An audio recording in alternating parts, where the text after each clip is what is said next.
My guest today is one of his generation's most sought-after actors. Equally versatile on stage, screen, and television, he rose to prominence playing Melchior in the Tony Award-winning musical Spring Awakening. Spring Awakening fans? Winning the Theatre World Award for his performance. His other stage credits include the famed role of Claude in the Public Theater's heralded revival of Hair at the Delacorte Theatre. He has appeared in 2 plays by Craig Lucas, Prayer for My Enemy at Playwrights Horizon, for which he received an Obie Award for Outstanding Performance, oh yes, and The Singing Forest, co-starring Olympia Dukakis at the Public. He made his West End debut in the critically acclaimed revival of Ira Levin's thriller Death Trap, co-starring with Simon Russell Beale and Estelle Parsons. Most recently, he joined Alfred Molina in the Dunbar Warehouse production of the Tony Award-winning Best Play Red at the Mark Taper Forum in Los Angeles. On film, he recently appeared opposite Bradley Cooper in Clint Eastwood's critically acclaimed film American Sniper. He also starred opposite Mark Ruffalo, Matt Bomer, and Julia Roberts in the HBO telefilm of Larry Kramer's The Normal Heart, directed by Ryan Murphy. He is known to millions of fans as the voice of Kristoff, the rugged mountain man in Walt Disney Pictures' Academy Award-winning animated comedy adventure Frozen. Frozen fans? Which also features the vocal talents of Kristen Bell and Idina Menzel. It has gone on to become the highest-grossing animated film in history. Other film credits include COG, Ang Lee's Taking Woodstock, Robert Redford's The Conspirator opposite James McAvoy, and the independent drama 12:30. On the small screen, he is known to legions of fans for his role as Jesse St. James in Fox's hit musical comedy series Glee, and the critically acclaimed Starz political drama series Boss, playing the ladder-climbing Ian Todd opposite Kelsey Grammer. And most recently, he wrapped up the 2nd and final season of the HBO television series Looking, created by Michael Lannan and directed and executive produced by Andrew Haigh. Looking follows the lives of 3 gay friends as they navigate life in modern-day San Francisco. He can currently be seen as King George in the Public Theater's, yes, acclaimed world premiere musical production of Hamilton with book, music, and lyrics by Lin-Manuel Miranda. In June, he will star in the Encores off-center production of William Finn's A New Brain at New York City Center. Please welcome Jonathan Groff. Hey.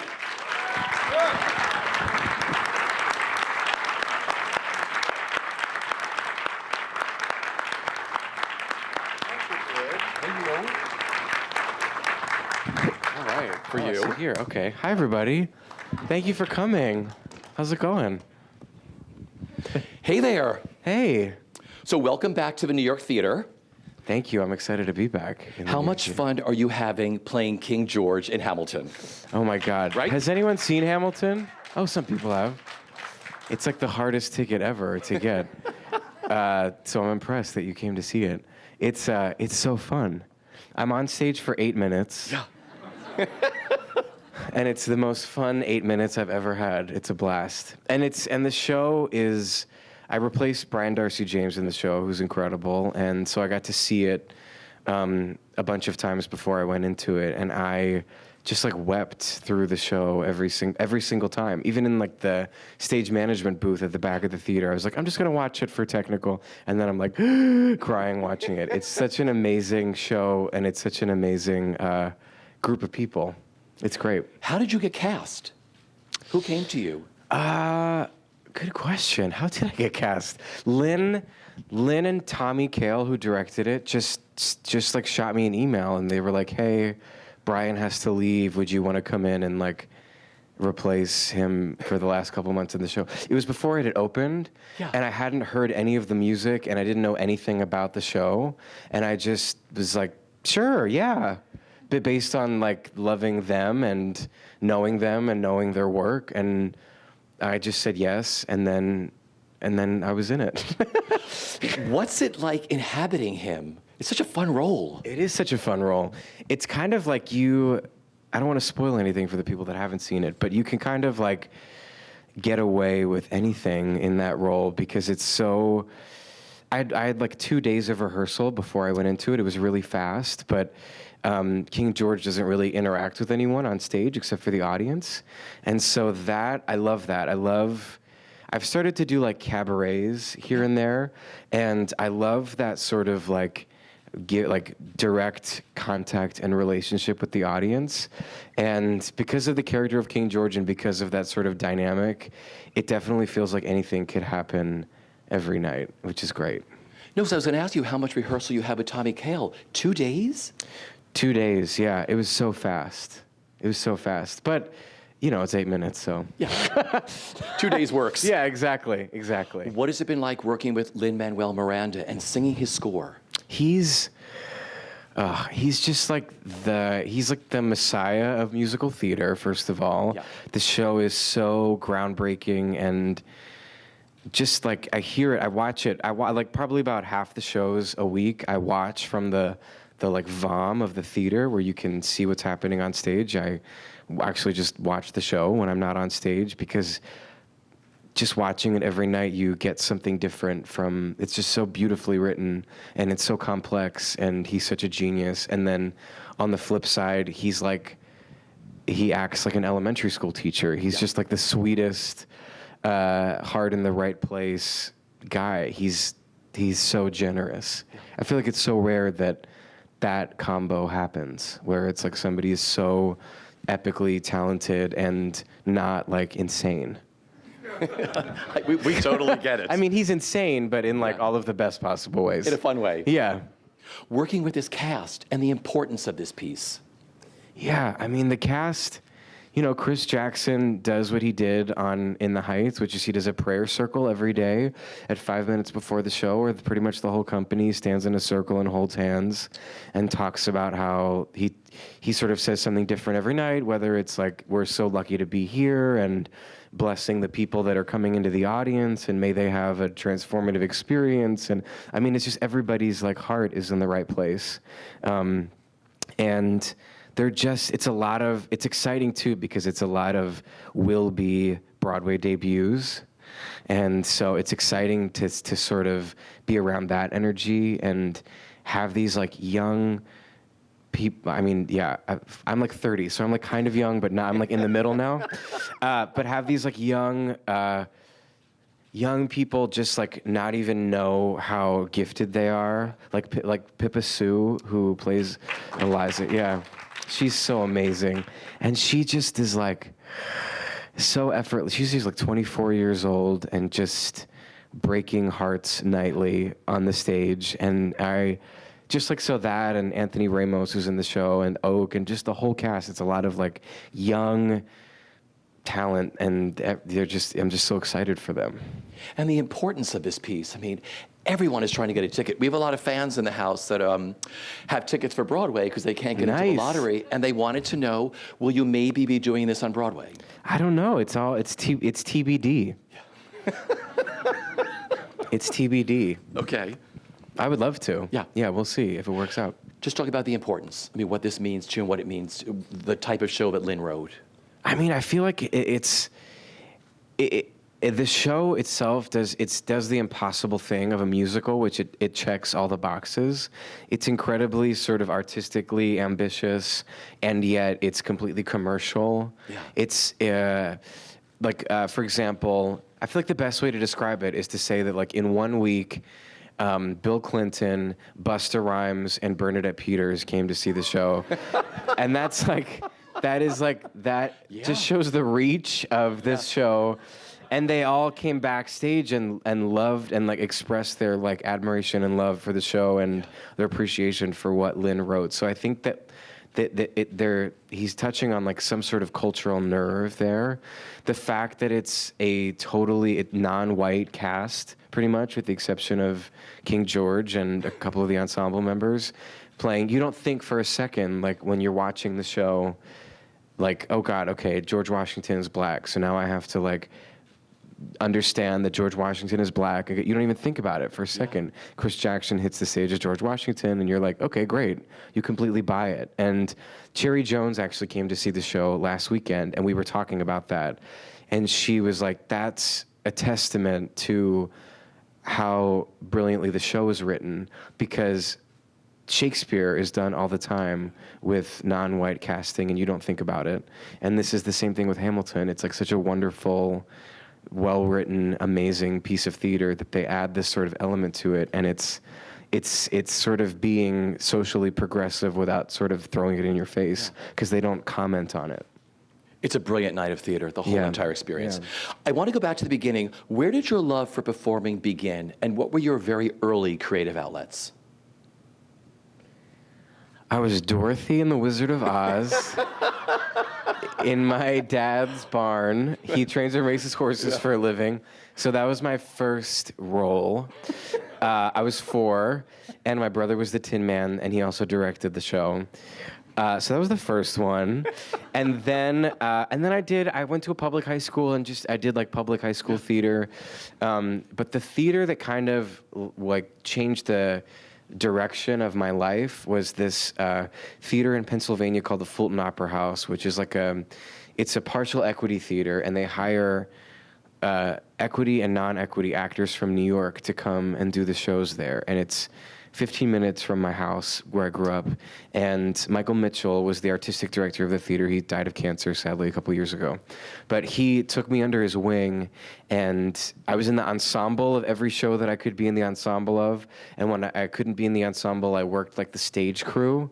And I learned so much from watching the actors, like the professional actors perform. And I was constantly sort of asking them questions, and I subscribed to Backstage Magazine because they told me about Backstage Magazine at that theater. And my first roommate in New York was a girl that I met at that theater. And so that sort of institution in Lancaster, PA, really like, I don't know what I would be doing if it, like that sort of set my life in a totally different direction. Because it sort of opened me up to the idea of moving to New York and meeting all these people that were from New York who were coming to Lancaster. And so after high school, I didn't go to college. I moved to New York. A lot of the reason was because I had formed this kind of network of people from the people that had come through the Fulton Opera House. So was that the defining moment for you when you said, I want to be an actor and try to make a living at this? Yeah. I sort of always knew that it was what I wanted to do from probably when I was in like middle school and was doing plays. And that sort of taste of what a life of a professional actor was like from the people at the Fulton made me sort of see in a tangible way that it could be a reality. And so that definitely had a huge part of that. And I really wanted to go to college when I was in high school to major in theater. But then my senior year of high school, I auditioned for a non-union tour of The Sound of Music, and ended up getting that. And I made like $10,000 for the year of touring on the show. We got paid like $300 a week.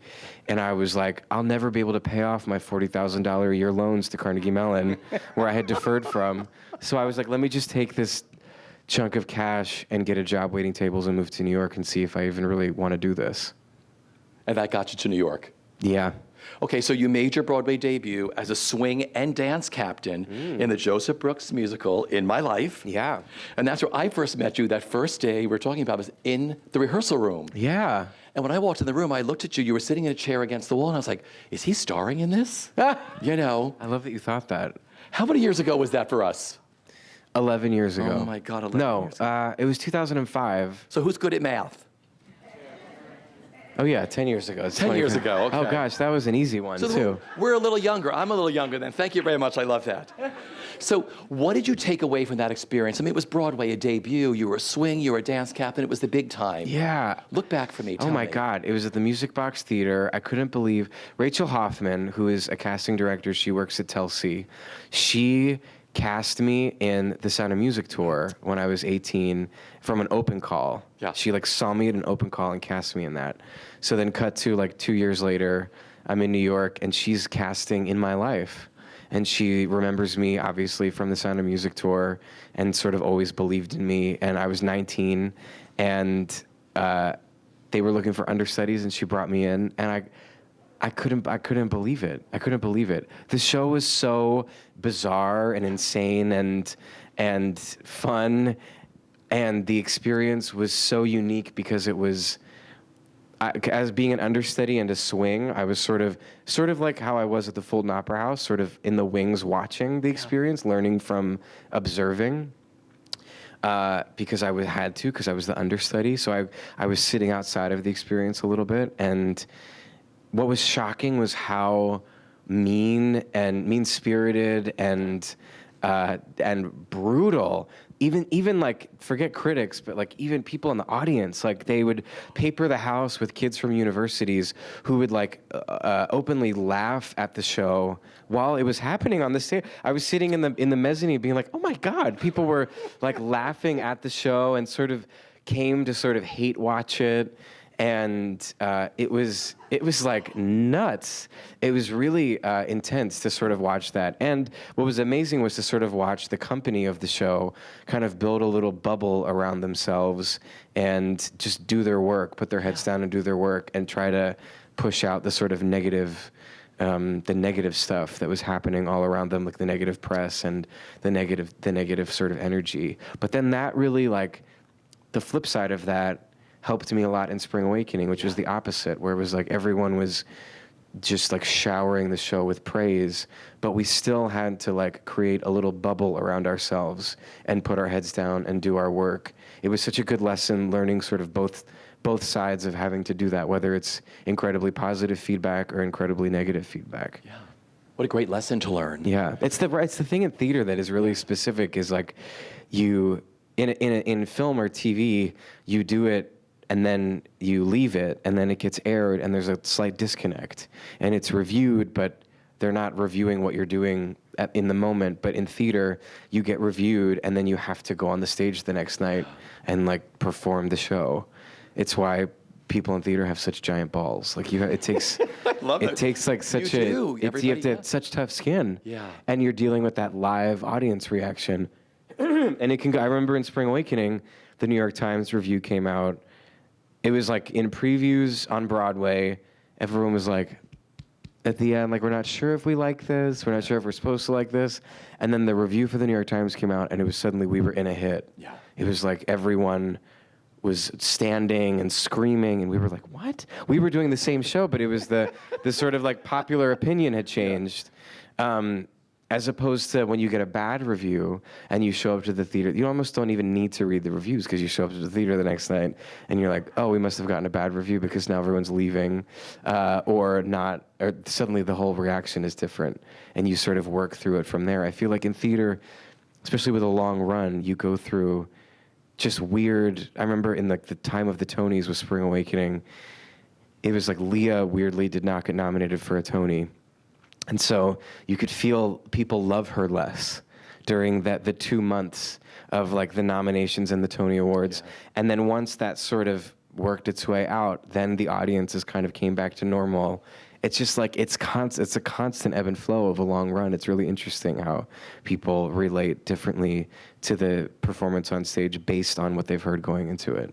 You know, I had David Hyde Pierce in your chair, and he said when he did Christopher Durang's Beyond Therapy, he said in previews, everybody loved it. They were howling through the show. The Times review came out. The next night they went to the theater. The audience just sat there, stone cold. It's so weird. It's like they were told that's how you behave. Isn't that crazy? Yeah. It is so crazy. Yeah. And then sometimes like I'll read things that get amazing reviews, and then you go there and you're like, what? Yeah. Well, I don't understand. I don't understand. And then I'm thinking, is it just because of my expectation that I was expecting this to be the greatest thing ever? Yeah. One of that when I went to see Hamilton, so I said yes to doing the show, and then it opened, and then it got like the most amazing reviews of all time. And everyone that I had talked to was like, oh my God, it's the best show ever. And I was like, oh, I'm so interested to see it. And it is, I feel like, the other thing that is so defiantly great about that show is, at least for me, it lived up to the hype. Yeah. When I saw it, I was like, yeah, it's so good. Well, you started to talk about the role that changed everything for you, which was Melchior in the musical Spring Awakening. First off Broadway at the Atlantic. And none of you knew then at the Atlantic, because I interviewed you, like, the whole cast that day, and everybody was like, we have no idea really what we're in at that point. Yeah, at all. Yeah. I didn't really know what I was in until I left the show and actually got to see it. I didn't really. I mean, I knew like what. Yeah. It was really excuse me, seltzer water. It was really educational to see the show after I was in it, and to just be like, oh my God, it's like a beautiful piece of art. We were just like doing our job, doing our jobs. It was maybe good that we didn't see it before we were in it. But yeah, but it was also a mysterious piece. I think even like along the way, they had a hard time getting it produced. It went for years. It was in development because you say like classical text, rock music, sex with teenagers, and producers aren't like, oh, great, let's do that. Here's a check. Yeah, here's a check with like super poetic lyrics that like might not make sense to you upon first reading or 100th reading or whatever. It's like it's a very complex poetic piece of theater. It's not on the page a commercial hit. So looking back, what did that show and that role mean to you? Oh God, everything. Yeah. On a sort of superficial level, it was every like dream I had come true. Moving to New York, I wanted to be in a Broadway show. I wanted to work with Michael Mayer because I'd seen Thoroughly Modern Millie 6 times, and so that in sort of like a superficial way, it like checked the boxes. But more than that, and more importantly than that, I think ultimately it was the acting training that I never had. There's nothing more valuable, and I feel this in Hamilton. I'm reminded every night, there's nothing more valuable as an actor or a better way to learn than getting the opportunity to perform in front of a live audience every night. No matter where you are, whether it's on Broadway or in Florida or like doing a tour or whatever, that gift of having a crowd of people and a great show and a great part is just like, we all left transformed as actors. We started as like kids. I felt like I was getting fired every day, truly, in the workshop. And 5 kids did get fired between the workshop and the off-Broadway run. We were just like nervous to keep our jobs. And then we went from kids to collaborators. Then we started investing in the piece and having a point of view, and we grew up. We became adults. We became artists. We sort of refined our voices in a way that we didn't know how to in the beginning, and it was just like the most incredible training experience anyone could ever ask for. And then the group of people. It was just everything. Now, your final auditions you actually did with Lea Michele, right? Yes. Tell me that story about going and meeting her for the first time and auditioning with her. Well, I was the wild card. I learned this when I left the show, thank God. But Tom and Michael told me the story where I auditioned for Carrie Gardner, who works at Jim Carnahan Casting, as a pre-screen. Then they called me back in to meet with Michael and Tom Hulse and Kim Grigsby, the music director. And it was just me doing like a couple of scenes and singing a song. And I sang I'd never heard Left Behind, but they played it for me, and they asked me if I had. Michael was like, "Can you sing in falsetto?" And I was like, "Yeah." And so I sang in falsetto, and he was like, "That's your falsetto?" And I laughed at him. I was like, "Yeah, I guess so." And then I left. And Tom told me that they were not going to call me. That was it. Like, I was done. I was not coming to the callbacks. They didn't, for whatever reason, they didn't think that I was good to play the part. But Tom said that he was so impressed that I laughed at Michael in that audition that he was like, well, let's just put him in the mix because ultimately we're going to need a kid because he's carrying the show. We need like a kid that has like, can let things roll off his back. So let's just throw him in as a wild card in the final mix. So I was like literally the one that like, nah, let's just throw him in. There was 7 other guys up for Melchior and me. And so that day was a Saturday in December of 2005. And I walked in, and I was the first person there because they were this was like 3 weeks after that time with Michael, because they were gonna like, maybe just let me go. They were going to let me sing one more time and then let me go before all the rest of the kids showed up. So I came in and I sang, and then they were like, all right, let's keep him around. And I left, and Lea was there. And she was wearing like I remember what she was wearing. It was like she looked like Eponine. She was wearing like a beret sort of hat off to the side, and like sort of like a blousey, like tan colored shirt, and like a long sort of flowing like dress with like boots. Yeah. Eponine. And she immediately walked over to me and she was like, "Hi, my name's Leah. I've played Wendla in the past like 18 workshops of this show. You must be auditioning for Melchior." And I was like, "Yes, yeah." And she was sort of going around to all the Melchiors and introducing herself because she was like, "Who is it going to be with me?" And then I met Gallagher was there, and Gideon was there, and Johnny B. Wright was there. I mean, everybody was there. Well, not everybody, because this was an audition for a workshop where then 5 people got fired. But those guys were still there. And so then it was like the Sound of Music. They lined us up in a line and was like, that Melchior come out, that Melchior step in, that Wendla come out, that Wendla step in. And they looked at it. I mean, it was like true. It was like torture. And it was 8 hours. It was all day long. And then they would pair us up, and then they would have the boys do the reformatory scene together and the guys with the Wendla. And then I did the beating scene with Leah, and I remember this was her being more like Rachel Berry and less like Wendla, but she was like, she was like, "So we're gonna do the beating scene together." I was like, "Okay, yeah."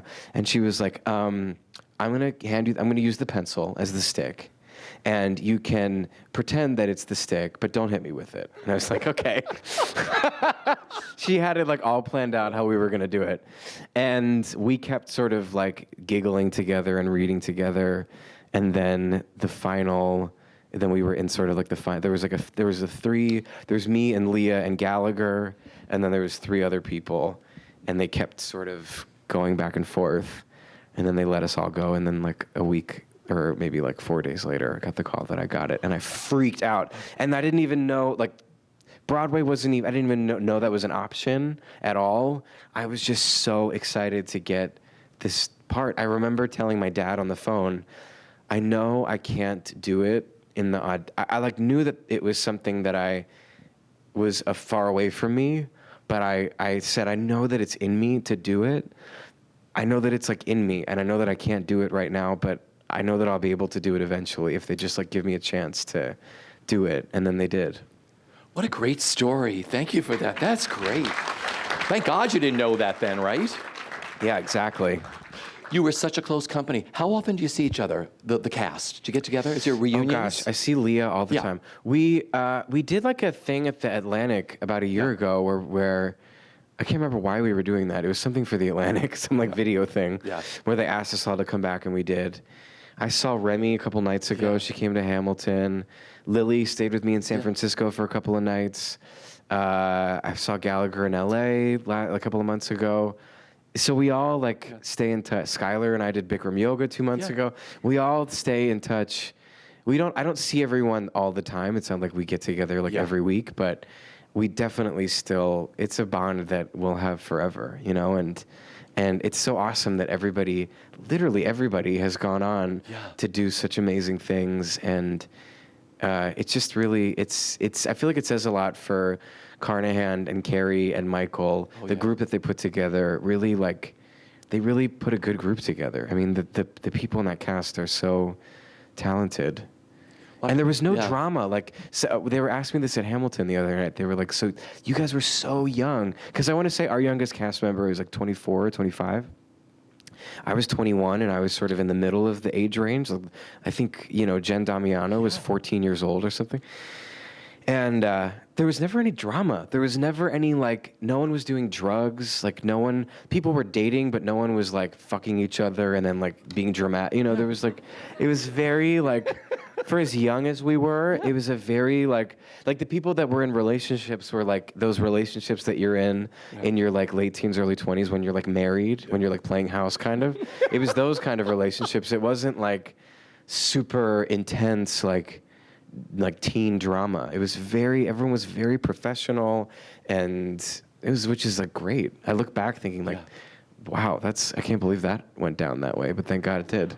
But you were all newbies, and there was a lot at stake there for all of you That's true. career-wise. And that was the best thing about you. You said putting yourself in that bubble. Yeah. With, you all protected each other. And I think seeing those 5 people get fired was like, Scary. yeah. Yeah. We could go at any time. Okay. When they announced we were going to Broadway, everyone was like, are we all going to Broadway? Or are what is going to happen here? So it was always a nail biter. And then once we opened, and then once the Tonys happened, we You knew you had a breathed job. easy. Yeah, exactly. We'll have to put together a Spring Awakening reunion concert. That would be amazing. We'll work on that. I'd be down for that. Okay, you and Leah are BFFs. Was it love at first sight?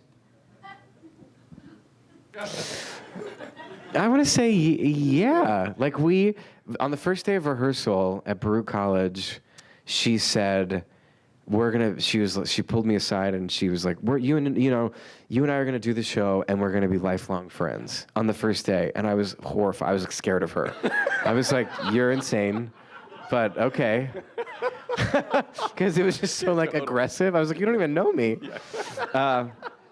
But I think she knew, she had done so many shows. Yeah. She had done Ragtime and Fiddler and Les Mis, yeah. And so she knew she had done like long Broadway runs. So she knew what the grind was like, and she knew what we were doing in the show together, and she knew that was going to bring us close together, which it absolutely did. Yeah. But she's like, we always have it's like country mouse and city mouse.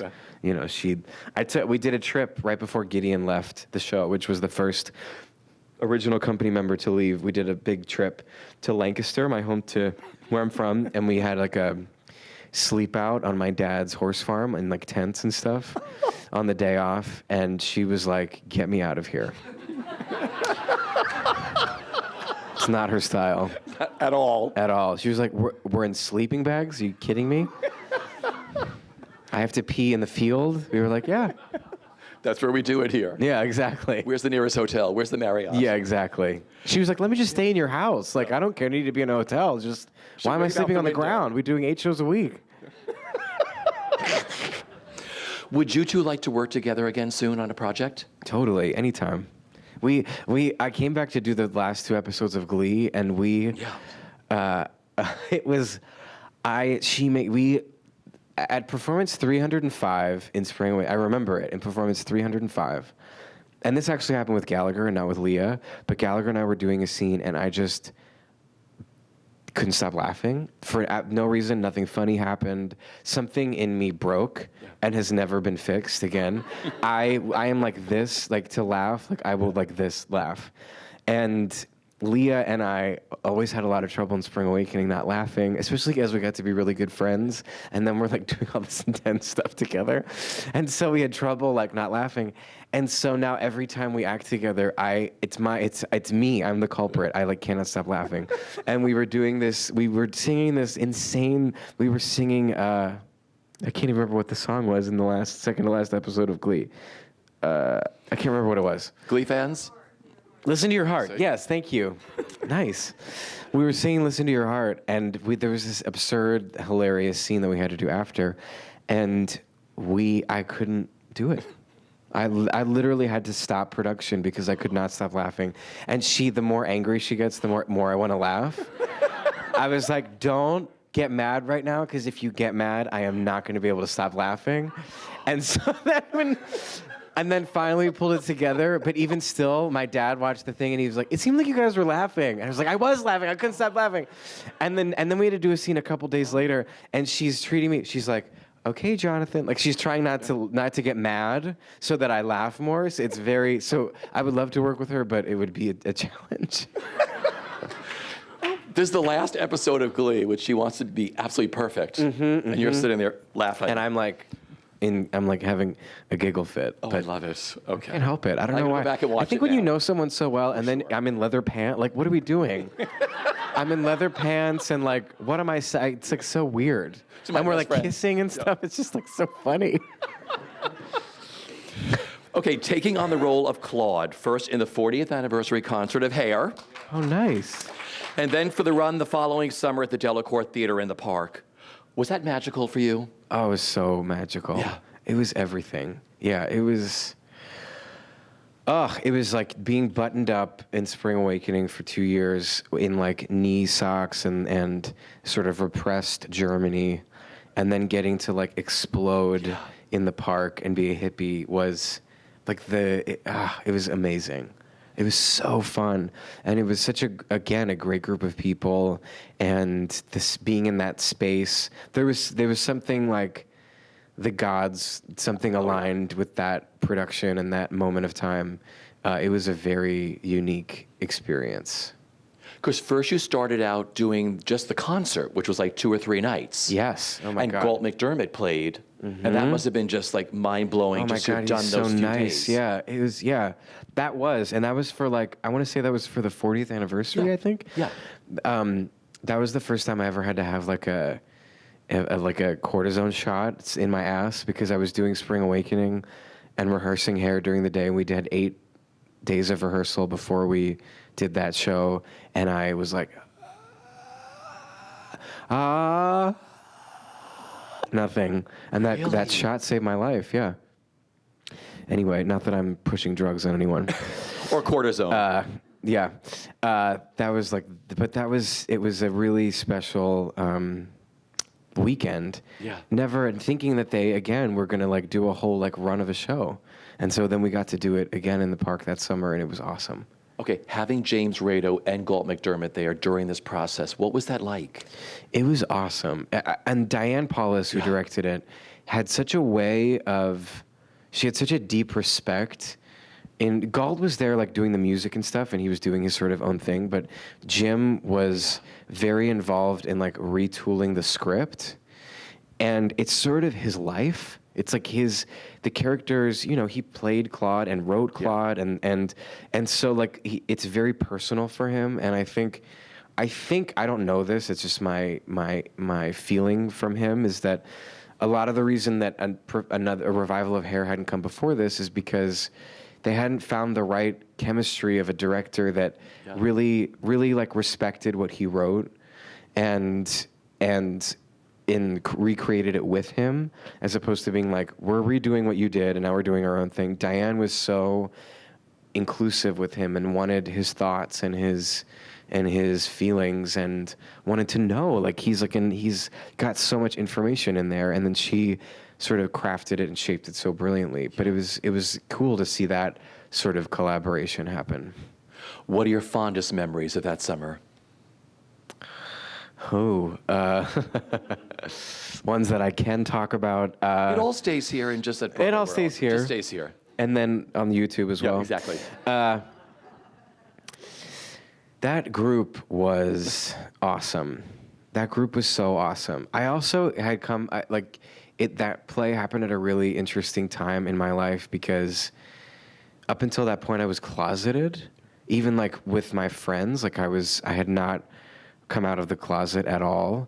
And so as soon as I left Spring Awakening, I like had a revelation and came out of the closet to like my friends and my family, but I hadn't told the cast of Hair, because I was still like, they were new people in my life, and I was still sort of like slowly working through it and telling my close friends and sort of letting it happen. And they were so unquestionably loving to me they didn't even know what was going on. They didn't know like sort of the personal like drama that I was going through. They were just like such a loving, embracing group of people, as was that spirit of that show. And so being surrounded by them at that time and being able to sing that music and play that part at that time, it was just very, it felt very personal and really like a big musical theater hug. Yeah. You know, I had Ian McKellen and Patrick Stewart in these chairs, and I asked them, what was the biggest breakthrough in your life that changed the way you approached your work?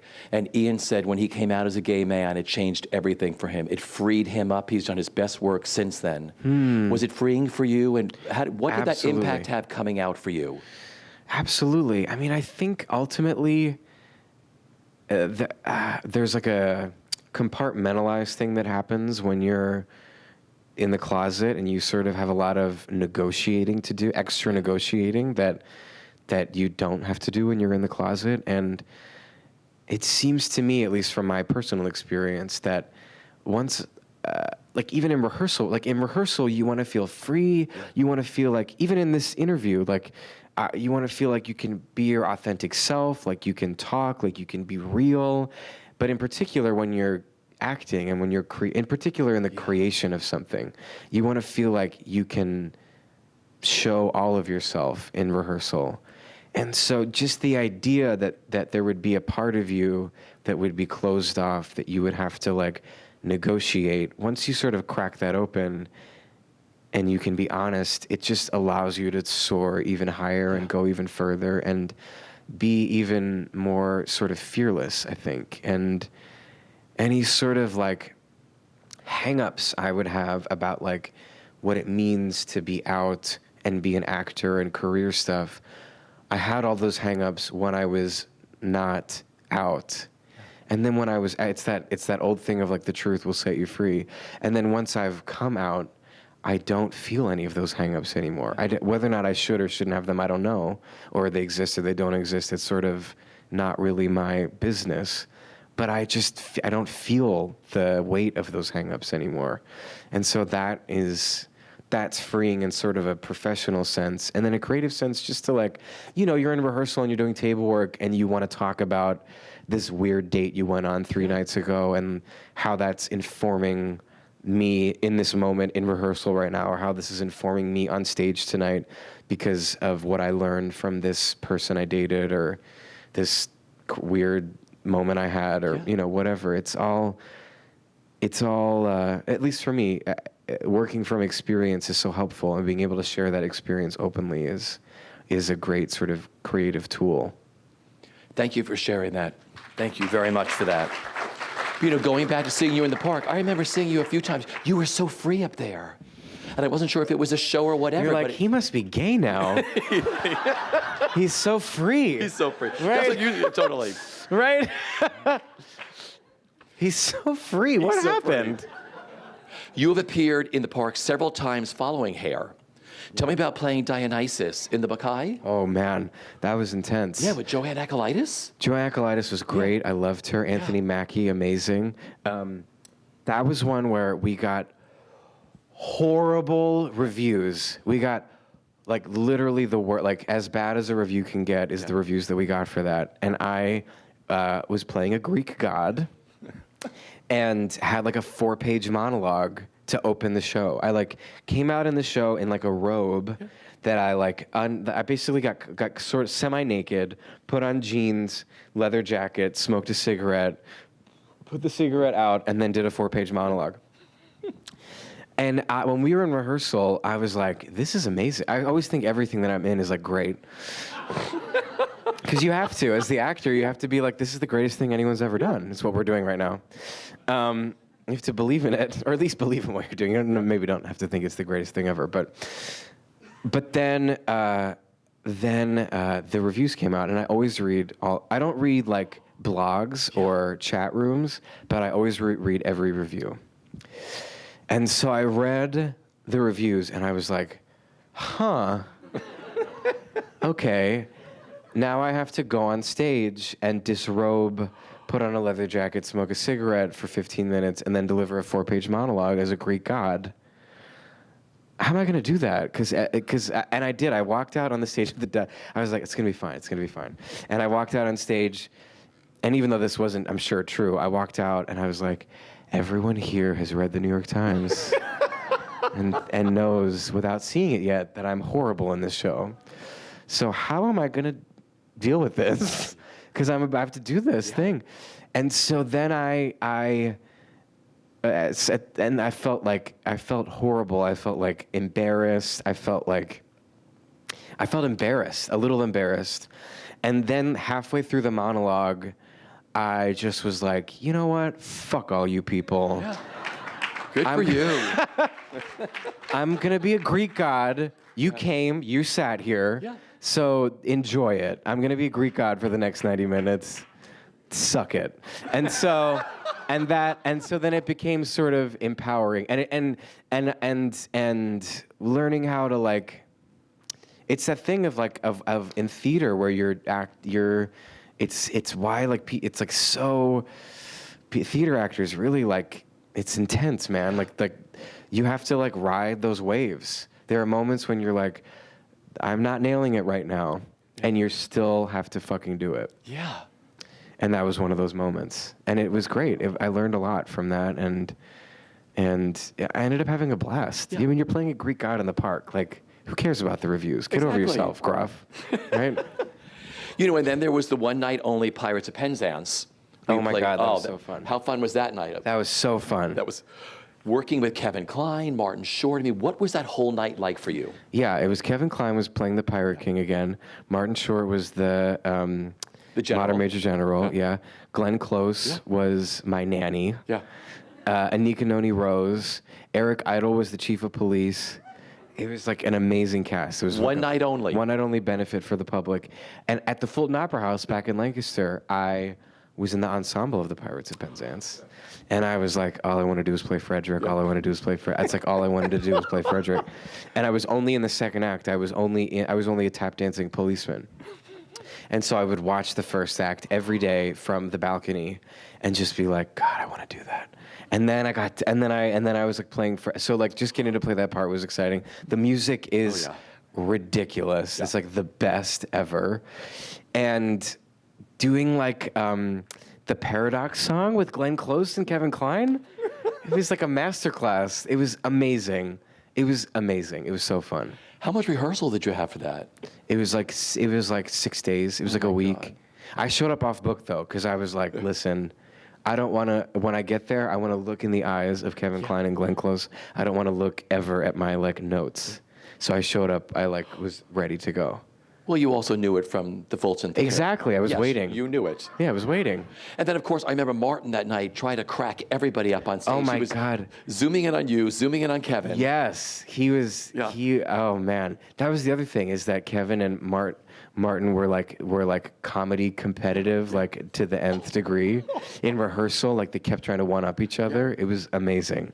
But yeah, he was relentless trying to like make us laugh. And as you now know, I will go like easiest. this. Yeah. Ever since performance 305 of Spring Awakening, it's all over for me. You have worked with acclaimed playwright Craig Lucas twice. Yeah. First playing Billy, the young soldier who goes off to Iraq in Prayer for My Enemy. And then you played 2 roles of Gray and Walter in The Singing Forest at the Public. How did you meet Craig, and what attracted you to those 2 projects? I got Prayer for My Enemy because Kim Grigsby is friends with Bart Shear because they did Light in the Piazza together. And one night we were at, what's that that wine bar on 52nd Street?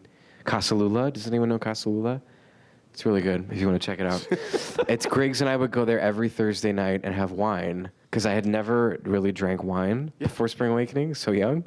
And so and then I was old enough, and so we would go there every Thursday night. And Bart came one night, and Bart was talking about this play, and he's like, there might, and there's like a young soldier that maybe you would be good for. And I just relentlessly emailed him about it. I think he said it and didn't actually want me to do it. But I like kept on it. I was like, it sounds so cool. I want to do it. And he was like, okay. And so I came and did like a reading of it and then ended up doing it at Playwrights. And that's how I met Craig. And he was so awesome. And it was a great experience. Yeah, I did them sort of like back to back. Yeah. And I keep burping. I'm so sorry. It's disgusting. And it's the seltzer water, but I love seltzer water.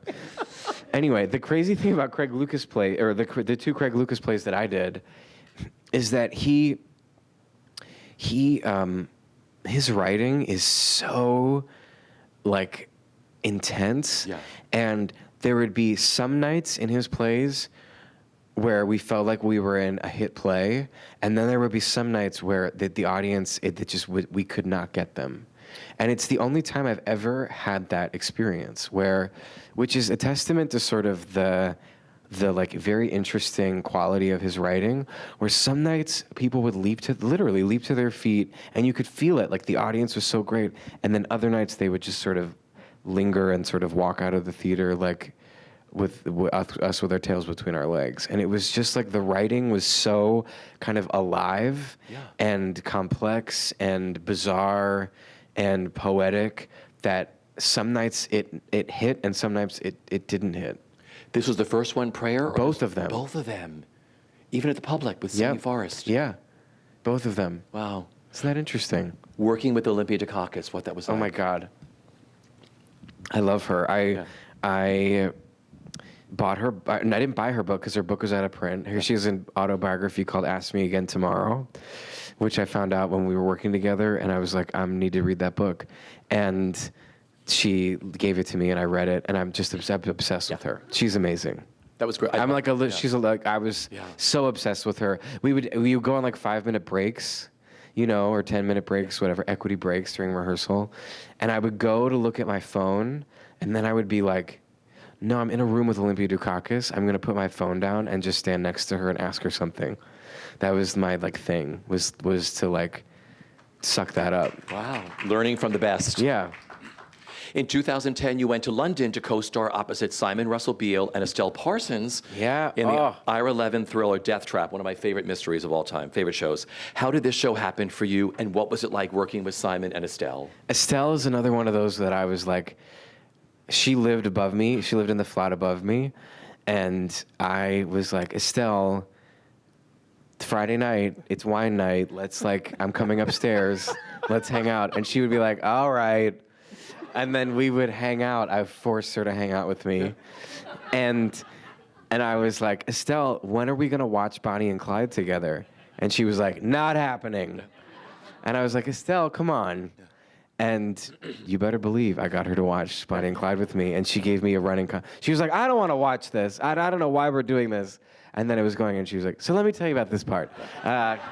And I had her here. You did? And I was like, oh my God, am I ever going to get through this? And I love her. I've always loved her. And she was the same way, before we went on, but she was wonderful, but it was the same thing. She just tells it as it is. She does. Yeah. She is the best. Frankie, I became really good friends with our stage manager and our wardrobe supervisor of that show. Frankie was the stage manager. And there's this great story about when she was knocking on, because Frankie would go around to the dressing rooms every day and check in. And she knocked on Estelle's door, and she just went, what? And Frankie was like, hi, Estelle. And Estelle was reading her New York Times. She reads 3 papers a day, by the way. She works out every day. She does yoga 3 times a week. Yeah. She started lifting weights when she was in her 50s. Yeah. And she says that's why she doesn't have arthritis. Yeah. She said, anyway. And she knocks on the door, and she puts down a newspaper, and she goes, don't think I'm in a good mood, Frankie. But she's saying it to make you laugh. She's not actually, she's hilarious. Because she sat here, she goes, am I being paid for this? I said, no, but I'll take you to dinner. All right. She was the best. Then she said, all right. Yeah. Yeah, totally. Well, then you returned to the New York stage in MCC's production of Jeff Talbot's racially charged play, The Submission. Yeah. Great play down at MCC, where you played gay playwright Danny Larson. What attracted you to that project? I loved the script. And they sent me the script and asked me to do it, which was maybe the first time I'd ever just been straight up offered something. Really? So already I'm sort of inclined to do it because I've just been offered it. You're like, cool. But then I read the script and I loved it, and I said yes because I was living in LA at that time and trying to get more into the film and TV world. And so I was so moved by the script, and I was like, I want to come back to New York and do that. And after I said yes, Jeff Talbot, the playwright, then emailed me, and he was like, I was going to wait until you responded with a yes or a no, and now I can tell you that I wrote this play for you. I saw you in Prayer for My Enemy, the Craig Lucas play, and I've had you in my mind as I've written this thing, which was so sweet. And he also told me, he was like, I have 2 things to tell you. That's the first thing. The second thing is Michael Mitchell, who's the guy who died, who ran the Fulton Opera House, was my mentor in my hometown, back in the day. We had this weird connective. I love that. Yeah, isn't that funny? And so we shared him as a mentor. And so I just had lunch with him 4 days ago. We went and saw that movie. What's that horror movie? It Follows. Yeah. Anyway, we remained friends, but I loved that play, and I really believed and believe in that play. Oh, yes. And that was a play that, again, got really bad reviews, but the audience response to that play was so fascinating. It was so fascinating because we said faggot, and the N-word is what the climax of that play. Yeah. And hearing an audience react differently to that every night was really fascinating. And the audience would also switch on whose journey, like, oh, I like you now. Oh, I hate him now. I like her. Yeah, yeah. It was really, I think he wrote a really interesting, complex, like you said, like racially charged. Yeah. It brings up a lot of like, some people I would see after that play and they were like, I'm so racist. Like they would just, brought up a lot of stuff. I still think about that play. Isn't it great that theater does that? Totally. When you leave something and you go to dinner, you just talk and say, oh my God, all these feelings come up. It's the best. It's the how best. You view yourself. Totally. Totally. But I love that story with Michael and Jeff and you, the creative synergy. Yeah. I love this business, how things come back to you later it's so in your funny. career. So and that funny. he wrote it for you. I know. You starred opposite Alfred Molina in the LA production of John Logan's brilliant play Red about artist Mark Ruffalo. Now, you really went after the role of Ken, didn't you? I did. I found out they were doing it. Did you see it here? Yes. With Eddie Redmayne? Loved. Yeah. I saw it here and I loved it. Yeah. And I found out somehow that Eddie Redmayne was not going to be able to do it in LA. And so Joe Mahoda was my agent at the time. And I was like, or maybe he wasn't even my agent at the time. No, I think we had already parted ways, but are still friends. Yeah. And he represents Grandage, who directed it. And I was like, I really want to do that play. And he like set up the audition, and I met Grandage and memorized like 3 monologues from it, and came in and was like basically performed the role of Ken for him.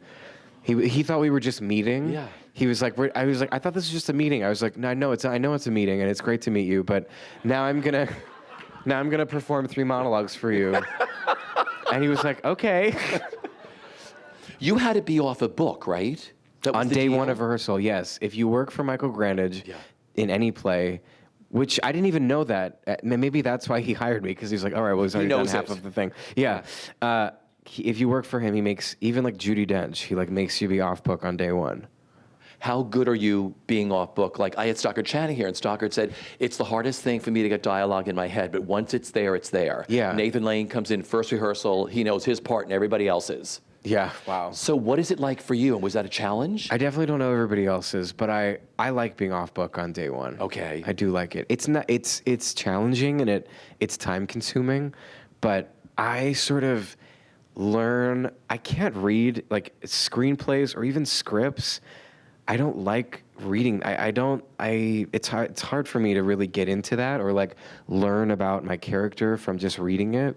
I have to like say it and memorize it and sleep on it and think about it. That's like part of like my process of figuring out what I want to do, or at least like what I want to do at first. And so forcing to memorize it sort of forces me to make acting choices, and so it helps me figure it out. But Alfred had already done it, Fred had already done it, and Michael, so you were coming into a production that was already sort of up and happening from New York and just going out there, so. Fortunately, it had been like long enough, it had been like a year or two, so they had kind of, Fred was like, I don't know if I'll remember my lines, and I did it before. So everyone was kind of like, what was it? Like they weren't like, this is what we're doing, and they were very great about saying like, we're redoing blocking, like we don't have to do what we did before, like let's find something new in this dynamic between the two of you, and so that was fun. Working with Fred and working with Michael, what that whole experience was like. I just remembered this moment right now of Michael Grandage at one point being like, you are so fucking cold to me after one of the run-throughs of the thing, and I was like, what? And he was like, you're so mean. Like, I guess I had done this line. I don't even know how, but he was like, I don't know why. I just remember that moment right now. It was like so shocking. It was great. He was. Well, Alfred Molina is like, I mean, come on, as good as it gets. Yeah. In every way. Yeah. He is like Lin-Manuel Miranda in that he's like so genius and so good-hearted. Yeah. And he would say like, he would say he shows up to the theater hours before every time he does a show. He shows up hours before, and I'm a late spirit, and I like to put on my costume 5 seconds before I go on stage. That's just like what I like to do. I like to be like, oh, I'm doing a play. And Fred is the opposite, and Fred was like, why don't you come we'll warm up, like come early to the theater, warm up. And I was like, okay, cool. And so like maybe for the first 3 previews we would do like run lines or whatever, and then I would just show up and we would just talk. And he like that was his thing of like warming up for the show, was just like sitting with each other in the dressing room and talking about our days and what's going on, and just sort of like bonding, which was just so. I like treasure those like moments with him. He's just like the best guy. And then he like is such he's like Patti LuPone or something on stage. He's like a Mack truck, you know? He's like a force, but he's also so present at the same time. I was expecting to like for him to do his performance and then for me to figure out how I do my performance around him, and I was totally okay with that. But then he was so engaging. Yeah. He was like doing this like big epic sort of historic performance, but he was also like right there and giving and receiving and all of that. It was great. So has it changed? Do you go earlier now to the theater, or you still run it 5 minutes before? It's my way. I love it. It's like, I don't know, it's like my, if I'm singing, I have to go and like warm up, or if I'm dancing, like you have to warm up physically. But I love the thing of like, for me, there's like can be an over preparation thing where you do these things and you get it and then you go to your show. I like sort of letting my day affect how I do the show that night. Yeah. Well, you are known to legions of fans for playing bad boy Jesse St. James on the hit TV show Glee. Glee fans? How did you originally get cast in Glee? Ryan Murphy said like. He told me that I'd worked with him before. We'd done a pilot that didn't get picked up, and he was working with Leah, and he was like, I want to get you on the show. And so he wrote me the role of Jesse St. James as like a villain, because he was like, I want you to be, you're so like the good boy. Yeah. I want you to play like a villain on the show. I think that would be fun. And so he wrote me that role, which was so awesome. And so then cut to Leah and I giggling nonstop. For the last episode. Yeah, for the last episode. And it was a cool experience because it was sort of like an experience where I was more of an observer. I certainly like got to perform and had a blast, and that was great. But the show had already aired, and it was this epic thing, and all the kids were like in the thick of it. And I was sort of like, coming in as like a guest star and sort of seeing it from the outside. And it was amazing to sort of watch that whole journey happen over the last 7 years. And those kids, like Chris Colfer was like in high school. Yeah. It's just amazing to me. And now he's a superstar. And that show like changed his life and changed all of their lives. It's just amazing. How did Ryan explain the character? It's a male diva, right? What was the word? A male diva. That's what he said. Like Miva? He used right? I don't know if he said Miva. Is okay. Miva, yeah. Miva. Well, yeah, we'll coin it right now. Miva. He said it was a Miva. He's a Miva. He's a Miva. It sounds like a rash. Yeah, it does. Or an STD. Totally. Just your fondest memories of working on that show. It was fast when you were on the set, like recording musical numbers and learning them and shooting them, was it? Super fast. Yeah. Like how long? It felt like summer camp because it was like you're in the recording studio, now you're in the sort of like ghetto like thing with a mirror where you did the dances. Now you're all dressed up and shooting it for like an audience, and it was like a lot of. It was just It was very joyful. It was busy, but it was very like summer camp joyful for me, because I again like came in, was like, what's up? I sang Bohemian Rhapsody and then like got out of there. But like for the kids that were there all the time, it was a grind because they were doing 16-hour days Monday through Friday. Inevitably they would work on Saturdays, and then for the first 2 years they put them on the road on the tour. Yeah. Which was like insane. They had like 2 weeks off, then they're shooting another 23 episodes back in the thick of it. So fortunately they were like young and excited, so they were fine, but they really like drove them into the ground in a major way. Yeah. What was it like for you watching that final episode? knowing that you laughed haven't through seen the it whole yet. thing. Oh, you haven't seen it yet? No, it's on my DVR. Okay. Do you like to watch yourself on film and TV?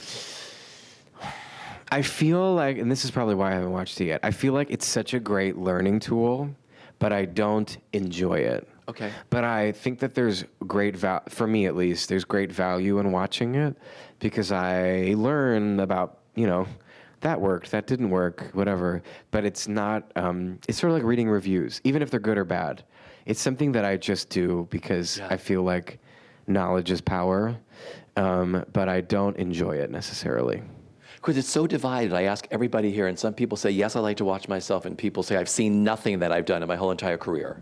I loved watching Looking because in Looking, the way that it's shot, the way that Andrew shoots things, because oftentimes when you watch something back, it's so edited. Yeah. And it's not, it's for better or for worse, it's not the performance that you gave because it's like they can choose who's on the camera at what time and it's all chopped up and you think like, oh, great, well, I'm glad they cut out all that shit that I did. Yeah. But then, so it can be kind of heartbreaking. But with Looking, so much is done in one shot. Or the camera doesn't, there's not a lot of cutting. There's not a lot of score. It's very much like about the moment that we had on the set that they captured. And so when I watch Looking, I feel like I see what we did. Yeah. And so it's very satisfying to watch. Well, let's get into Looking. I loved this TV show on HBO. I thought the writing, the directing, the cast, everything about this show, which is wonderful. You just finished the second season. I know that HBO, sadly, didn't pick it up for a third season. But, right? Who's just said boo? Thank Fabulous. you. But I just read that now they're going to make a movie to sort of sum everything up. Was that announced? Yeah. Tell us. That's like the plan. The plan is that they're calling it a special. Okay. So I don't know what it's like on a very special Looking. I don't know what that I don't know what that means. But I think it'll feel like a movie. Yeah. And I'm super grateful that we get to go back and because that never happens, rarely ever happens, where something gets canceled and then you get to go back and actually say goodbye. And the experience has been so life-altering, and the people in the experience are like, I went to lunch with Murray, who plays Dom, 2 days after we were canceled, and we both just like burst into tears. We were like, it's a very personal. It's like it's the most personal thing I've ever worked on, and everybody it feels really connected to the work that we did. And in love with San Francisco, and so the fact that we get to like go and have a proper like, okay, goodbye. Knowing Andrew and Michael, I doubt that it'll be wrapped up in a bow. The storylines, like I doubt that they'll just like end the thing. I'm sure that they do things in such an ambiguous way that I can't imagine that it's like a wrap up special, but. But also knowing them, I imagine they'll do something really interesting and hopefully satisfying for everybody involved. And so I'm grateful that I'm super bummed that we don't get to do a season to say goodbye to the show. But I'm grateful that we're at least getting, a special. Yeah. Patrick is such a beautifully written character, warts and all. I mean, all the characters in this thing are so beautifully written. How did this come about for you, and what did you love about playing him? I went to the audition, and I did the scene in the pilot where I meet Richie on the train, and where I go on a bad date, and I didn't. They were like, you might be asked to improv a little, whatever. So I like learned the lines, but I didn't like obsessively learn the lines. And so I was sort of just letting whatever was going to happen in the room happen. And I started doing the scene, and I started sweating, and I got really like red, and then felt like, ooh, this is really close to the bone. Like I didn't realize when I was sort of reading it and half preparing it that it was going to feel so like close to the bone. And that was sort of the from beginning to end, my experience of playing the part is that for better or for worse, I really relate to this character, and they encouraged all of us to really sort of bring ourselves to the table, and it was really exposing in a good way. Because you were asked to do a lot of things in this emotionally you've never done before. Yeah. I mean, when you got these scripts, did you get them very far in advance or sort of right the week before and you were like, oh my God, I've got to do this now? Yeah, there was always something in a script that, without fail, where I would be like, I guess I'll be doing that. We would get them like the week before. We would get them in like chunks, but I wouldn't start learning it. I didn't learn my lines till the night before, because then you have to like, there's just so much of when you're shooting a TV show. So I'd focus on the script. I would do my laundry at the Phil's Coffee, sit and spin, and go over my lines for the week and the script for the week, and then I would really learn my lines the night before each night before shooting. But yeah, the thing that like the thing that when I had to make this awkward Halloween party speech, that was the one where that was the most uncomfortable thing for me to do. Weirdly, beyond all like the sexual stuff, that stuff for me, maybe because of Spring Awakening, I was like, yeah, whatever, let's do this. But that speech was really awkward. So I was going to ask you, what was the hardest scene? I bet you it was that scene. That's a good question. I don't know if it was the hardest to do. I had so much fun doing it. But it was, and we did it all day. Like I got to do it all day long. It was such a fun monologue. But watching it back, I couldn't watch it. I watched it through my fingers. Yeah. It's just, who wants to watch themselves like nosedive? Have a breakdown. Yeah. Ugh. So beautifully done. So awkward. Man. So beautifully done. Thank you. What will you miss the most? I know you're going back, but right now, when you were thinking about it, going to lunch that day, what will you miss the most? You guys were such a tight family. I'm going to miss like there's almost something like, it almost felt like a fairy tale. Like, it almost felt like Tales of the City. Yeah. Like I loved, has anyone seen Tales of the City? Yes. Yeah. Living there, living in San Francisco with those guys, it felt like Tales of the City. I had this like attic apartment in the Castro Mission area, and everyone would come over. We would get like food at Buy Right, and we would like sit and like talk about the show and our lives, and like I don't know. It was just like I'll miss like that, the life, just the experience, like just the experience of living in San Francisco and like the fog and riding my bike through the city and being with everyone was just really like. Yeah, it was beautiful. Yeah, but I'm thrilled you're going to have whatever this movie special is, just sort of wrap things up for whatever it is. I thought it was really nice. At least you're doing that. You're going back. Totally. To all of that. Super grateful for that. I want to go back to Ryan Murphy because you worked with him again on another one of his projects, the brilliant film version of Larry Kramer's The Normal Heart. Now, I had Jim Parsons here, and he said it was one of the greatest things he has ever done, hands down, emotionally, professionally, the whole thing. What was it like for you? I just sort of pop in and die. And so the experience of it was bizarre because it was, well, I got to also do the fun part where we're like on the beach. I also like did a juice cleanse because I had to wear this like thing. So that was not the most fulfilling thing I've ever done. And Ryan Murphy was like, we have to spray tan his whole body, like head to toe. I was like, I'd never gotten a spray tan before. Because sadly, the guy the character that Craig was based on is someone that Larry knew, who was the first person in his circle of friends to go, who went so fast that they said that when he was in the casket, he still had a tan. So that's like, it sounds superficial, and Ryan's like, get him a spray tan. But then it was like for that purpose. They wanted me to be tan. But that, I mean, I saw Raul Esparza do that play at the Public, and I saw Joe Mantello do it on Broadway. And it was like, it's the greatest play I've ever seen. Yeah. It is like the greatest play I've ever seen. I mean, everyone can relate, I know. But, and so just to die and peace out, I was like, I will literally walk across the background of this movie to be in it. It's so amazing that they made that movie, and they finally got it made, and it's so beautifully done, and everybody in it is so amazing. I had a picture of Mark Ruffalo on my dressing room mirror in Death Trap, being like, I'm obsessed with him and I want to work with him. And so then finally getting to like meet him and work with him.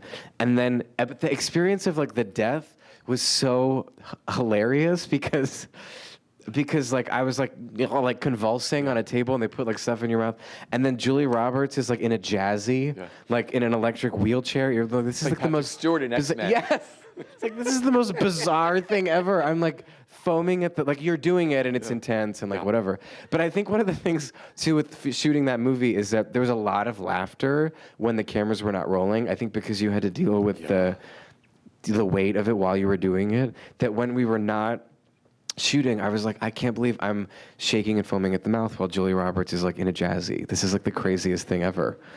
And Larry was on the set, Larry Kramer, for your scene, right? At the beach? He was on the set for the white party. Yeah. And that was really amazing because they were like trying to get him out there, and he finally came and he came, and then he immediately left. It was so sad. He like came because it was everybody dressed in white dancing on the beach, and they thought this would be great for him to come because it's like so celebratory and so fun, and it's like a bunch of hot guys dancing on the beach. Like, why not bring him then? And he came and was like, and left because it reminded him like all those people are dead. Sure. Which is like so intense. Yeah. But I'm so thrilled that movie was made. I'm so glad you were a part of this. Like Me you said, too, yeah. I feel so lucky to be in that. Well, you were known to millions of fans as the voice of Kristoff in Frozen. Disney's, in that worldwide phenomenon Frozen, which has become the highest grossing animated film of all time. What? Right? I know, it's crazy. I mean, we were all there at the beginning too, covering this. When did you realize that this was going to become a big hit? I mean, after it opened, after like... I remember reading the script and thinking like, and hearing the music and thinking, I haven't heard anything like this since like Beauty and the Beast and Aladdin, like the movies I grew up watching. And I loved that the end was the love between the two sisters. I was like, oh my God, and it feels progressive. That's so cool. I hope that this works out. Like I didn't like. I think everyone, even Disney, they rewrote it so many times, and I don't think anyone had any idea that they like tested it as it was finishing. They tested it wherever they do that in like Arizona or something. They like do these test screenings where they have scorecards, and they were like, it tested equally with Toy Story 3, which were all like, okay, maybe this is gonna like do really well. Yeah. But they were kind of surprised, and then I think it was a timing thing where like it came out at Thanksgiving, and it was very well, like it was embraced and it did well, and then you had like Christmas with like toys, gifts, presents, kids off of school, etc. Then it was the Oscars, and so it had this like momentum, this great like momentum that then just like shot it into a whole other stratosphere. It's amazing. What's it like doing a voice? Like sitting in a studio with your script. Did you know who he was? Was there visuals of him going by? They have like the little pictures, like a comic book, where they show you what's happening.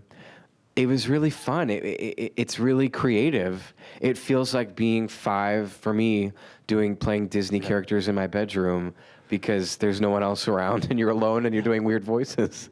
And so that's kind of what it feels like. Which was a cool revelation, that it feels like when you're a kid playing Disney, like it's also the way you feel when you're an adult playing Disney. And it's a little weird because I never recorded with anyone else. I was just alone. And they have a reader there that does the other person's lines with you. And they're constantly like sort of rewriting on the spot and asking you to do different inflections or different things. But it's really fun. Were your 2 directors on Skype, or were they in the room somehow on a... I recorded, in LA, they were in person, and we would do it in person. But then I did some in New York, and I did some in Chicago, and I did some in Portland, and I did some in San Francisco. So I recorded it all over the country. And when I was in those other cities, they would be on Skype directing. Or sometimes they wouldn't even be on Skype. They would just be in my ear. We would all be I would be doing the lines, and then I would hear them in my ear, and then just that. It's so weird, right? It's a strange world, right? Strange world. I couldn't believe when I saw it that it actually sounded like we were all talking to each other. Because I never did talk to anyone. Did he change at all during the process? He did a lot. Yeah. He did a lot, yeah. At one point, he was a hoarder. Yeah. And so all of his things were in his sleigh because he was a hoarder. I love it. Yeah, there was a bunch of different. He was like super gruff in the beginning, and then he sort of like mellowed out and became sweeter as time went on.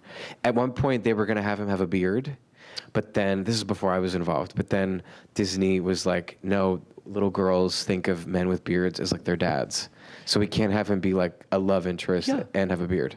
Interesting. Now you're also a doll, right? Yeah. All right, I have it. Oh, there he is. My pride and joy. This is the Kristoff doll. Anybody have a Kristoff doll? When I went to the meet and greet for Disney, they were like, who do you want? We're giving out Anna and Elsa. I'm like, I want a Kristoff doll. He's so hot. How cool? He is hot. How cool is it? A Jonathan Groff doll. When you look at this, how cool is this? I mean, it doesn't look. We do. Yeah, it looks. Yeah. If I make this face. Yeah, go ahead.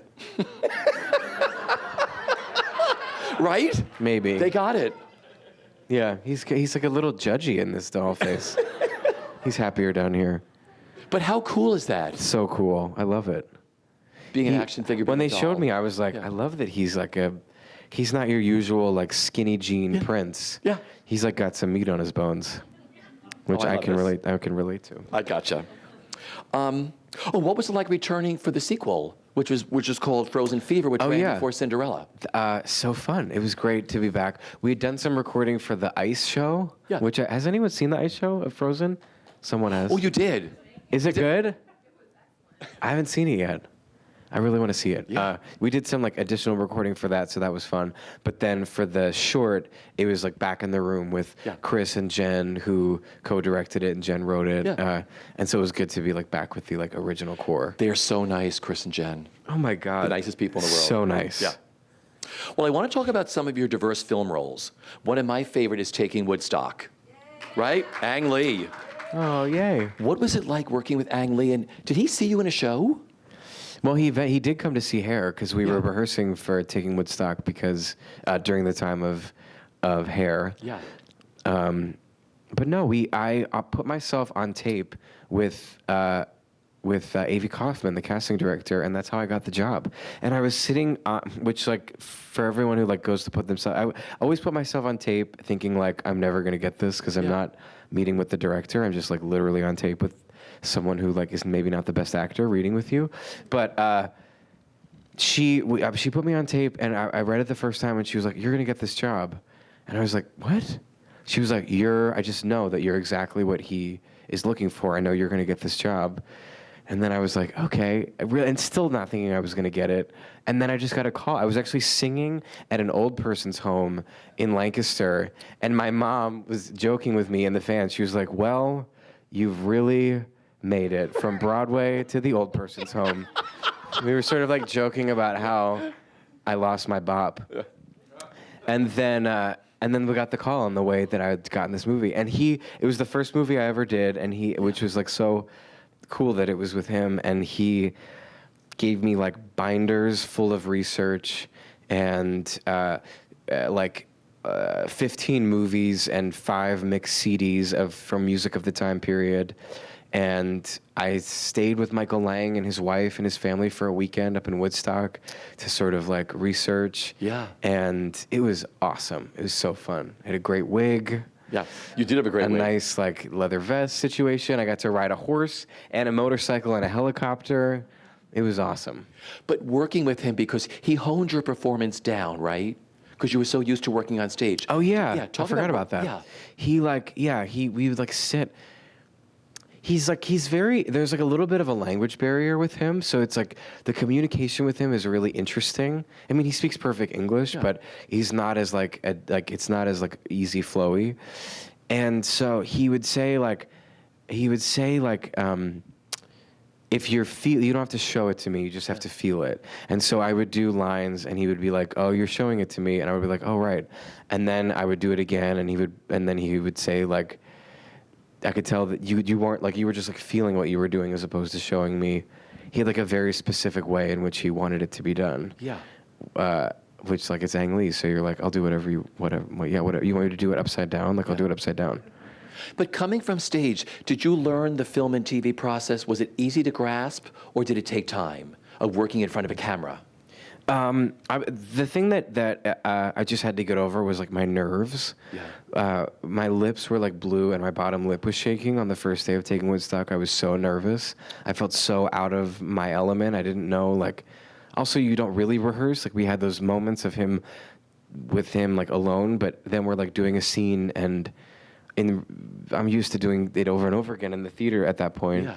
And so just like doing it, but then you realize, oh, you get lots of takes, and like the takes are kind of your rehearsal, and you find interesting things in those takes, and it's just a little bit of technically a different thing, but the acting is kind of the same. Yeah. So how did you get rid of like the quivering lip? Because I've talked to other people about it. Did you calm yourself down or? Yeah, I just gotta like get over it. Yeah. It was like thankfully the camera was starting wide. Yeah. And so it was like a wide shot. Also, there's no stand-ins on Ang Lee movies. He makes you stand there the whole time while they're doing lighting and stuff. And so then I just got less nervous real quick because I was like, oh, no, I'm just standing here.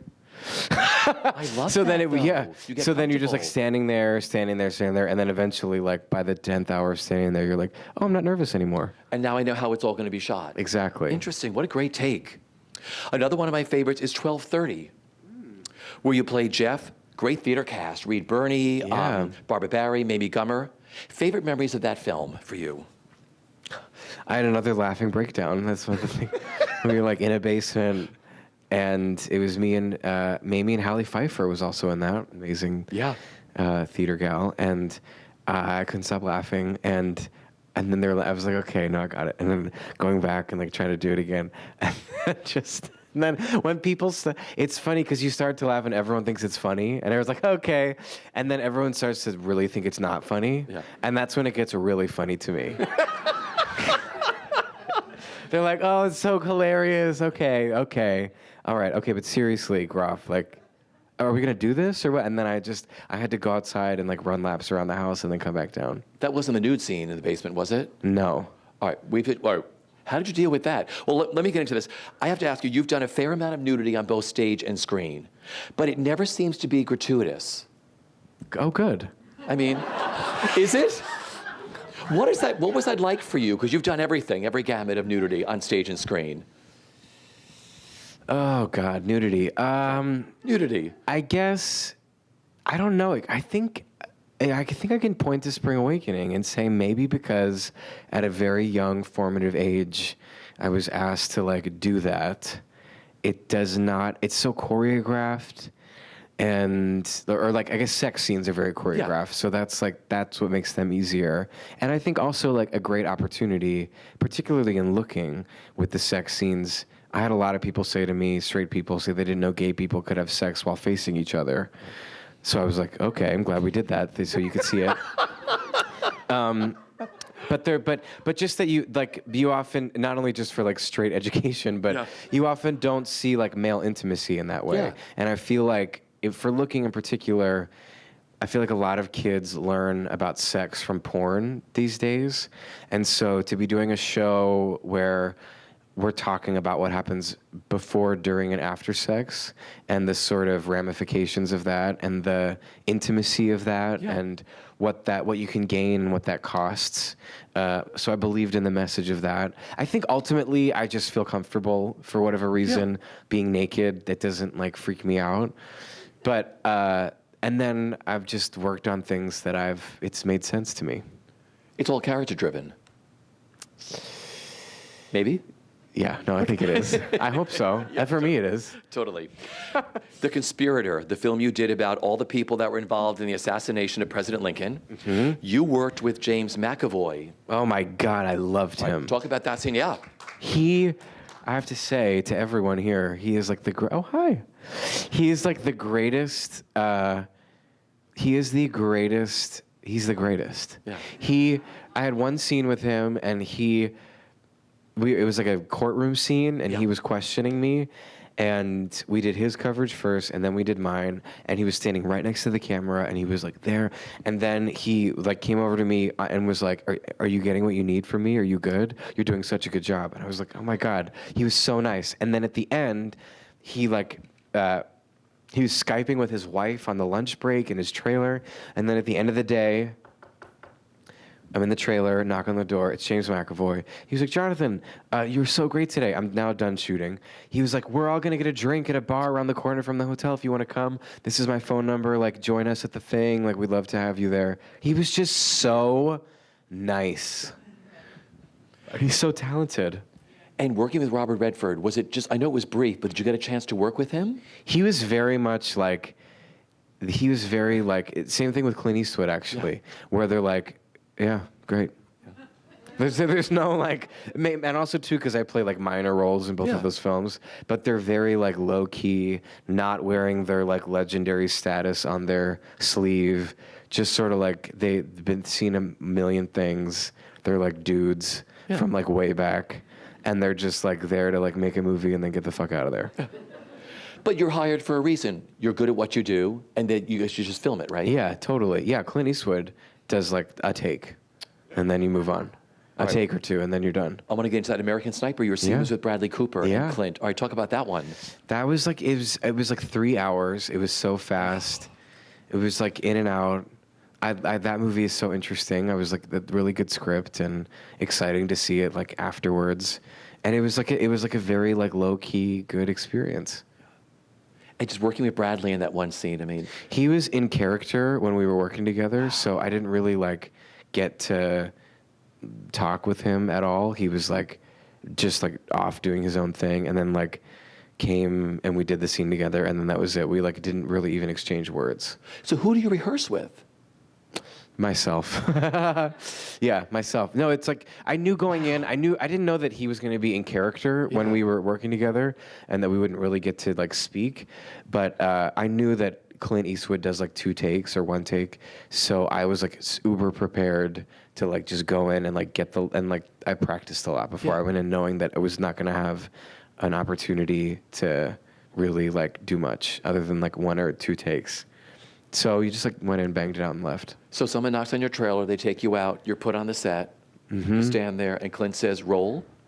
Uh-huh. Oh my God, wow. Yeah, that was it. Amazing. You played Ian Todd, the ambitious young advisor on the political drama Boss. Oh, yeah. Opposite Kelsey Grammer. Amazing, love him. You were a bad guy in that too. I was. Yeah. Fun playing that? So fun. So fun. I was really nervous doing that too, which is weird to think of. I like... Because my first scene was with Kelsey, and he's so nice in real life, and he's so scary in that show. And like doing a scene with him was really he was very intimidating in the scene, and he like yelled at me in the scene. And it was hard for me to be like, not be like, oh my God, Fraser's so mad. Why is he so mad at me? Why is he so angry? But then I got over it. But that was that was the first TV show where I was I was only in the second season, but I was a regular in the second season. Yeah. So that was the first like introduction to like getting like a groove of learn how to learn your lines and how to be on set. And like, that was a really good learning experience. And the writing on that show is so freaking good. Yeah. Great series. I wish they would do a cleanup movie about that too, so we can find out what happened to all. That would have been a really good. That would have been very satisfying to have a movie for that. You know, a question that comes up here a lot is auditioning. Do you like to audition? Did you like to audition? Do you like that process, and how did you perfect it? Oh, I definitely haven't perfected it. I do. It's hard to say that you like or don't like it. It's its own beast, I think, is the thing. It's like working is so much different than auditioning, and so you have to separate the two and understand what the like. And each audition is potentially different, and each climate of a room is potentially different, and so like. You can only do so much to prepare for a specific audition, and then you sort of have to like embrace the specificity of that moment and that audition. I found that with film and TV auditions, as of late, knowing the words really well, but letting the room surprise you has been helpful. Because to go back to the Ang Lee thing, having something prepped sometimes reads as false on camera because it's so close in your face, as opposed to a theater audition where you like make acting choices. Sometimes it's better in a film and TV audition, for me at least, to let some magic hang in the air and not quite know exactly how you're going to do every line. But it's a constant sort of battle. There's also like, it's kind of like waiting tables. Like when you're waiting tables, a really good waiter knows when like the table, when they want to talk, when they don't want to talk, when you like make one joke and then stop. It's like you have to so read the energy of your table when you're waiting tables in order to like be the most effective at that specific thing. And it's kind of that way with auditioning. It's like sometimes you go in the room and there's an open door for you to connect and to talk, and they want you to do that, and you're in control of that. And I think that's the other thing too, is you have a lot more power in auditions than you think you do. Or I've like come to like embrace the power of the actor walking in at the audition. But sometimes you can tell they don't want to talk. And so you're like, all right, I'm not gonna try and like be hilarious right now. I'm just gonna like lay this shit down and get the fuck out of here. I feel like I'm swearing a lot. I'm gonna stop swearing. That. I'm sorry. We have a few questions from the audience. We have a little time. What is something that you know now that you wish you knew when you were first starting out as an actor and performer? This is a very specific answer to sort of a general question.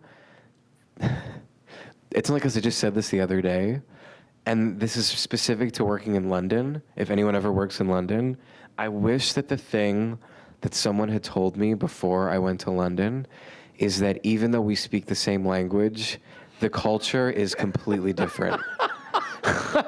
Because when I go to I've been to like foreign countries and they speak a different language, and I'm so reverent to their like differences and so respectful of their differences. But when I went to London, everyone speaks English, so I was like, oh, it's like New York.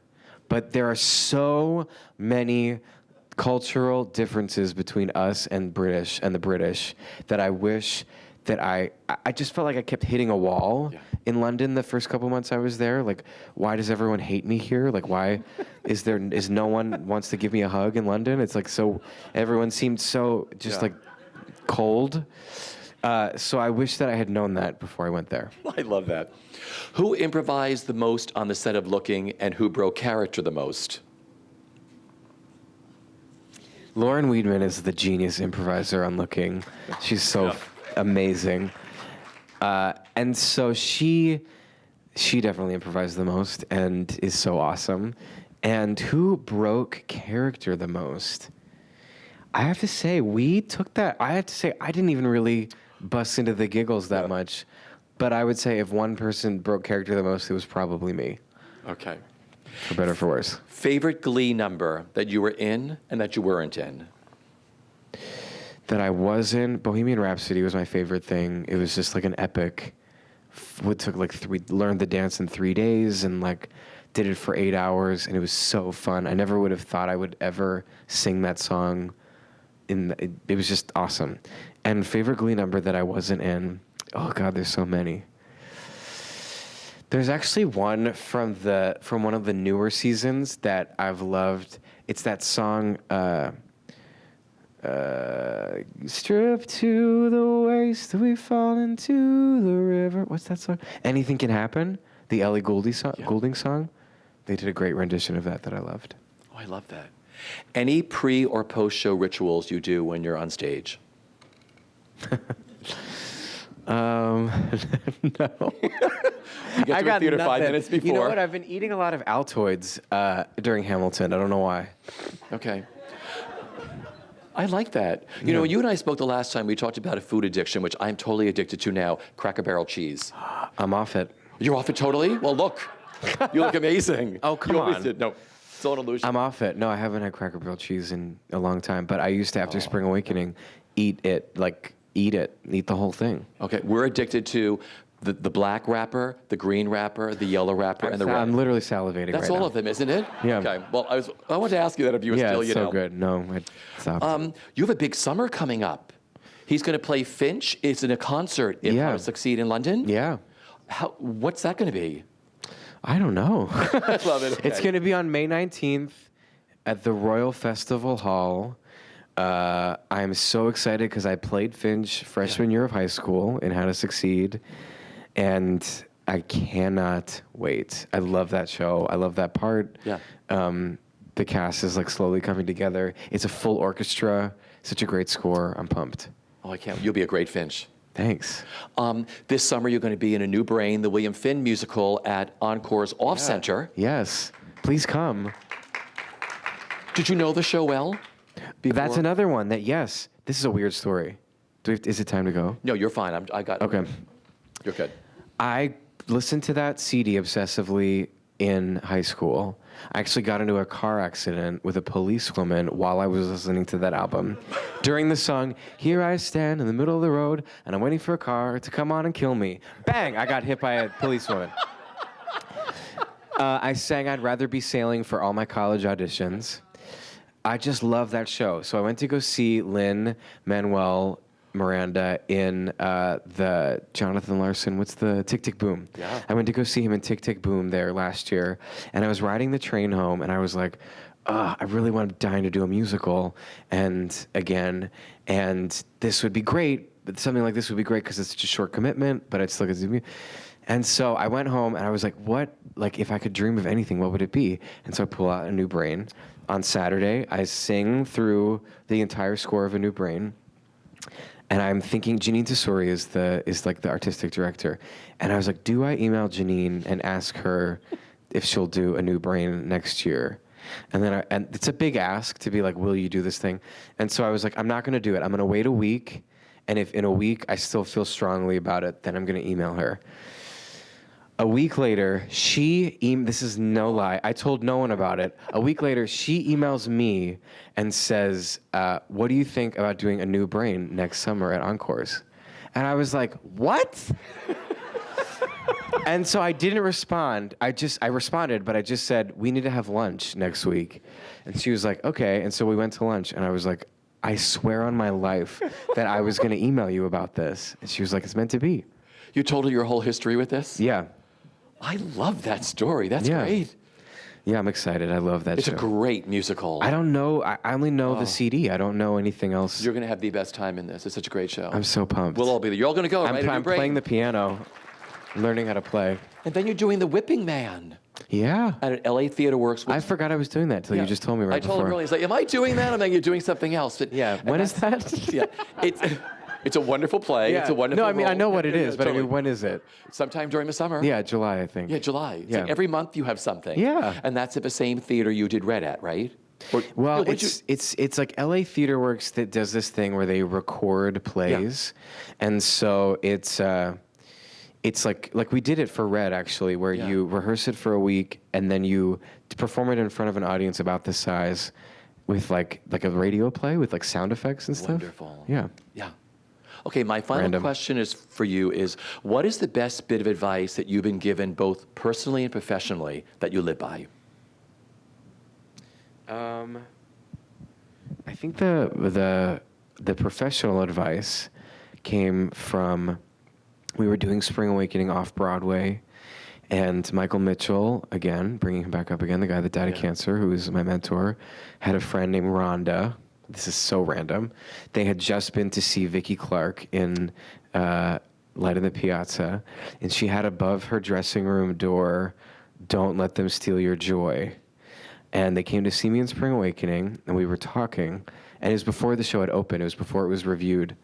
And Rhonda actually was the one that brought it up, where she was like, I really feel like these are words to live by, because your show is about to come out, and it's about to be reviewed, and who knows what they'll say, but like you should know that this is a very special show, and it's important to remember that. And I found that like that piece of advice, don't let them steal your joy, is so it's an everyday choice, because like auditioning and like bad reviews are just like, there's so many things that can get in the way of losing that like ninth grade joy and excitement of going to the theater. And it's part of what that we all try to remind ourselves at Hamilton, when Chris Jackson gets everybody holding hands in a circle, is that thing of like, we're doing what we've always dreamt of doing, and let's not take it for granted one day.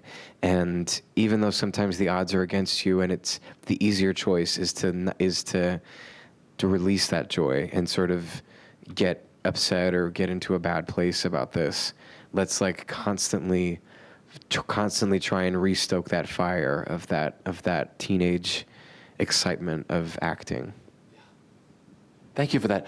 Talk about full circle. Looking at you now, and I go back to when I was sitting in that rehearsal room looking at you in my life. You and I have known each other for many, many years. Yeah. I'm thrilled everything that has happened for you personally and professionally, and this has been the best afternoon. Thanks, Richie Ridge. Thanks. Thank you. Thank you, everybody, for coming. Jonathan Groff.